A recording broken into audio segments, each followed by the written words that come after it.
90% টাকা আপনার যদি গুগল অ্যাডসে নষ্ট হচ্ছে, তার মানে আপনি কিওয়ার্ড রিসার্চ করার আগে এই প্যারামিটার্সগুলোই চেক করেননি। রিসার্চ না করে আপনি গুগল অ্যাডস চালাতে যান, তাহলে আপনি যতই এফোর্ট দিয়ে দিন আপনার রেজাল্ট ভালো আসবে না। এর মধ্যে চলে এসেছি। তো প্রথমেই যে পয়েন্টটা আছে সেটা হচ্ছে আন্ডারস্ট্যান্ড দ্য বিজনেস ফার্স্ট।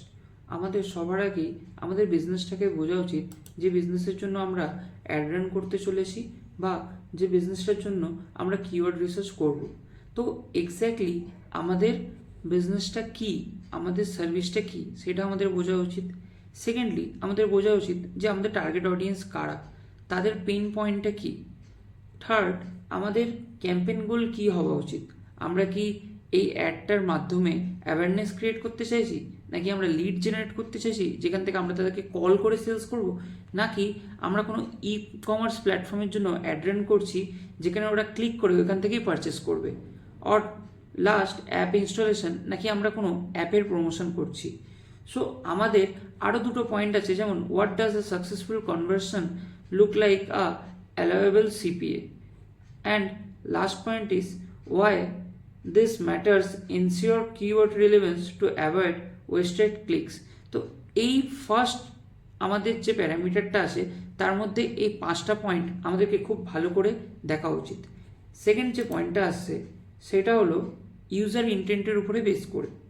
তো সেকেন্ড পয়েন্ট আমরা চলে এসেছি যে identify user intent for keywords. তো আমাদের ইউজার ইন্টেন্ট খুব ভালো করে বোঝা উচিত। ইউজার ইন্টেন্ট জিনিসটা কি?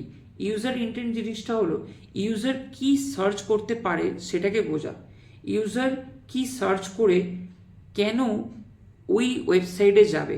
সে কি কোনো ইনফরমেশন গ্যাদার করতে চাইছে, নাকি সে কোনো কমার্শিয়াল ইউজার্স কম্পেয়ারিং করছে, নাকি সে কোনো জিনিস বাই করতে রেডি আছে। যেমন যদি কোনো প্রোডাক্ট বাই করতে রেডি আছে, তাহলে ও কী বলে সার্চ করছে? Buy trail running shoe size 10। এখানে ও প্রপার ওর রিকোয়ারমেন্টটা দিয়ে দিয়েছে। তো আমাদেরকে ইউজার ইন্টেন্টটা খুব ভালো করে বোঝা উচিত। এর পরের প্যারামিটারটা কি? এর পরের প্যারামিটারটা হচ্ছে check search volume and trends. So আমরা যে কিওয়ার্ডগুলোকে রিসার্চ করব সেটার সার্চ ভলিউম ভালো হওয়া দরকার। কেন? আপনি যদি একটা লো সার্চ ভলিউম কিওয়ার্ড আপনার অ্যাড সেটে রাখেন এবং সেটার সার্চ ভলিউম একদমই ভালো নয় আর কোনো রেলেভেন্ট নয় আমার বিজনেসের সাথে, তাহলে আপনার কোনোরকমভাবে সেল আসবে না, বাট আপনার টাকাটা নিশ্চয়ই নষ্ট হবে। তো সেইটা থেকে বাঁচার জন্য আমাদেরকে খুব ভালো করে বোঝা উচিত যে ট্রেন্ড কী চলছে। ট্রেন্ড মানে আগেন যে লোকে কী বলে সার্চ করছে। তো যেটাতে সার্চ বেশি হবে, যে কিওয়ার্ডটার উপরে সার্চ বেশি হবে তার সার্চ ভলিউমও বেশি হবে। এর পরের পয়েন্টটাতে আমরা যদি চলে যাই, এর পরের পয়েন্টটা হচ্ছে এভ্যালুয়েট সিপিসি ভার্সেস প্রফিটেবিলিটি। আমাদেরকে বোঝা উচিত যে আমাদের বিজনেসের প্রফিট মার্জিনটা কী আছে। যদি ধরুন আপনার সিপিসি হচ্ছে 100 টাকা আর আপনার প্রফিট হচ্ছে 500 টাকা, তাহলে আপনার মিনিমাম 5টা ইমপ্রেশনের মধ্যে একটা ক্লিক আসা দরকার। তাহলে আপনার বা 5টা ক্লিকের মধ্যে একটা লিড আসা দরকার এবং কোয়ালিটি লিড আসা দরকার, তাহলে তো আপনি প্রফিটেবল হবেন, না হলে অ্যাড রান করে কী লাভ। তো এর পরের পয়েন্টটা আরও ইন্টারেস্টিং এবং এখান থেকে একদমই ভিডিও থেকে বেরোবেন না, কারণ এর পরের পয়েন্টটা না শুনলে আপনার সবথেকে বড় লস হবে। নেক্সট পয়েন্টে আমরা যদি চলে আসি, নেক্সট পয়েন্ট হচ্ছে effectiveness of keyword. So what is effectiveness of keyword? স্ক্রিনে দেখুন, এখানে দুটো কিওয়ার্ড আছে। এক, what is website design? Website design institute in Kolkata. এখানে হোয়াট ইজ ওয়েবসাইট ডিজাইনে এর সার্চ ভলিউম অনেক হাই, ধরুন 10,000, আর সিপিসি খুব লো, ধরুন 10 টাকা। উল্টো দিকে website designing institute in Kolkata এর সার্চ ভলিউম লো, ধরুন 5,000, আর এর সিপিসি অনেক হাই, 100 টাকা। আপনার কোনটা নেওয়া উচিত? আপনার নেওয়া উচিত website designing institute in Kolkata. কেন? তার কারণ হচ্ছে আমি এখানে কাউকে ইনফরমেশন দেওয়ার জন্য আসিনি, আমি এসেছি আমার প্রোডাক্টটা বা আমার সার্ভিসটাকে সেল করার জন্য।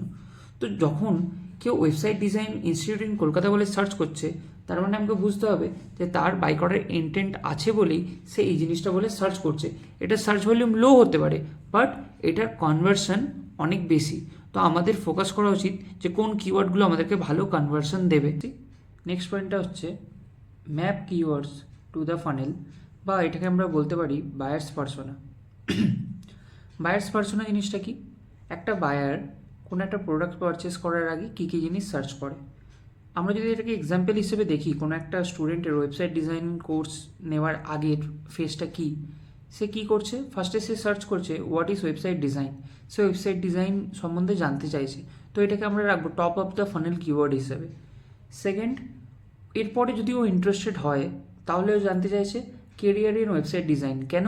কারণ সে অবভিয়াসলি জানতে চাইবে যে এটা শেখার পর তার কিসে কেরিয়ার আছে এবং সে কত টাকা কামাতে পারবে। এরপরে থার্ড পয়েন্ট হচ্ছে বটম অফ দ্য ফানেলে website design course institute in Kolkata.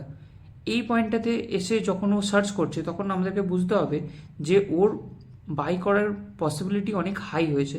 তো এটাকে আমরা bottom of the funnel keyword হিসেবে রাখতে পারি, এবং আমাদেরকে এই কিওয়ার্ডগুলোই আমাদের ফাইনাল কিওয়ার্ড হিসেবে আমাদের কিওয়ার্ড বক্সের মধ্যে রাখতে হবে, যাতে এইগুলোই সার্চের মধ্যে দিয়ে আমাদের কনভার্সনটা বাড়ে। এবার এর পরের পয়েন্টটাতে আমরা চলে যাব। এর পরের পয়েন্টটা হচ্ছে location and language targeting essentials. তো এটা খুব ইম্পর্ট্যান্ট একটা প্যারামিটার। কেন? কারণ আপনি যে লোকেশানে আপনার অ্যাডটাকে রান করছেন, আপনাকে সবার আগে জানা উচিত যে সেই লোকেশানে কেউ ওই প্রোডাক্টটা বা ওই সার্ভিসটাকে পারচেস করার জন্য ওরা লোকাল কি কিওয়ার্ড ইউজ করছে, বা ওদের লোকাল টার্মটা কী। যেরকম নর্মাল যদি আমরা এক্সাম্পল ধরি, আমরা কলকাতাতে ফুচকা বলি, দিল্লিতে বলা হয় পানিপুরি। ঠিক সেরকমই যদি আপনি অন্য কোনো রিজিয়নে বা অন্য কোনো সিটিতে আপনি যে প্রোডাক্টটা বা সার্ভিসটা সেল করছেন ওইখানকার লোকাল মানুষেরা কী বলে সার্চেস করছে, তাহলে আপনি যদি সেটা বুঝতে পারেন তবে গিয়ে আপনার সেলটা কনভার্ট হবে। আমরা চলে যাচ্ছি এর পরের পয়েন্টে। এর পরের পয়েন্টটা কী আছে? এর পরের পয়েন্টটা হলো landing page relevance and quality. এটা হচ্ছে আমার লাস্ট পয়েন্ট, এবং এইটাই হলো এমন একটা জায়গা যেখান থেকে আপনাদের সেলটা কনভার্ট হবে। তো এই জায়গাটাকে যদি আপনারা মিস করেন, বা এই পয়েন্টটাকে যদি আপনারা মিস করেন, বা এই পয়েন্টের উপরে যদি কাজ না করেন, আপনি যত ভালো কিওয়ার্ড রিসার্চ করে নিন, আপনার ফাইনালি কোনো সেল আসবে না। আপনার ল্যান্ডিং পেজ খুব ভালো হওয়া উচিত। কী হওয়া উচিত? আপনার ওয়েবসাইটের ল্যান্ডিং পেজ লোড কম হওয়া উচিত, খুব ফাস্ট হওয়া উচিত। সেখানে আপনার অফারটা খুব ক্লিয়ারলি মেনশন থাকা উচিত। আপনার কন্টেন্টের পরিমাণ কম থাকা উচিত, বাট কোয়ালিটি থাকা উচিত, এবং সেখানে সিটিএটা প্রপার থাকা উচিত। আপনারা যদি এই পয়েন্টার্সগুলো মেনটেন করেন তাহলে আপনার কনভার্সন খুব ভালো হবে।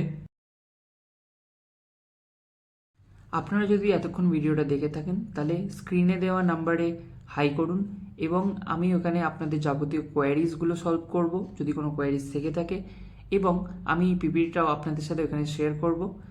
আশা করছি নেক্সট ভিডিও আরও ভালো হবে, আরও ভালো কন্টেন্ট নিয়ে আসবো। সাপোর্ট করতে থাকুন, ফলো করুন আমাকে ইনস্টাগ্রামে, অ্যান্ড সাবস্ক্রাইব করুন ইউটিউবে। Till then, good bye.